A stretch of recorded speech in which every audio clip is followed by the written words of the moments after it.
Now, I, for one, am thrilled that a huge amount of my personal life is not online to be training an AI system. Hi, my name is Lizzie O'Shea. I'm a founder and the chair of Digital Rights Watch, and I'm here to give some context about artificial intelligence, or AI. So I'll just read an answer, yeah? Okay.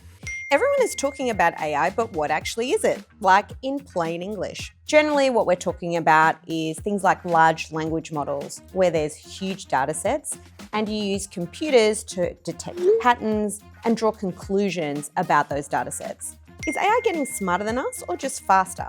Now, I would argue that AI systems can't think. That is something that humans do. AI systems look at large data sets and then predict what they think is the correct answer. Predictive text, for example, you might be typing something and the system predicts what kind of word you might be looking for. But most people, when they're writing ducking, don't mean that.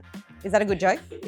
How much does AI actually know about us? Like, are my texts and emails fair game? Currently in Australia, we have very low levels of protection for privacy. And that means that lots of your personal information can be taken up by these companies and then used to train their models.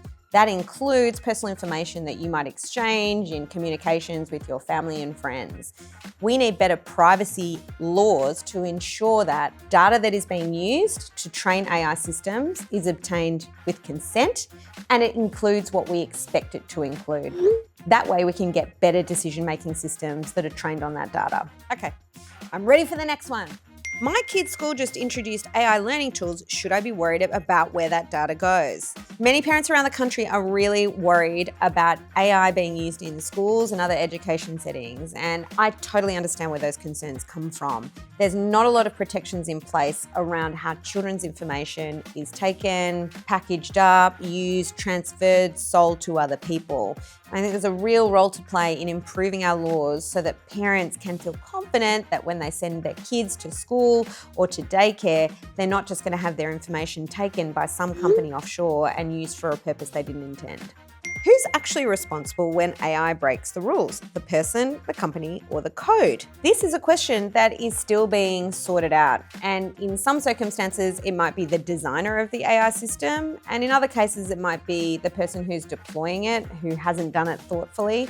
Or it might be the person who's using a system in a way that wasn't intended or in a way that breaks the law. So it might be all three, it might be one, it depends on the circumstances. What I think we'd benefit from are clear rules around where those lines, when it comes to who's responsible, are drawn. Do our current laws even cover AI, or are we basically playing catch up? We don't have any AI-specific regulation, but there are lots of laws that are relevant.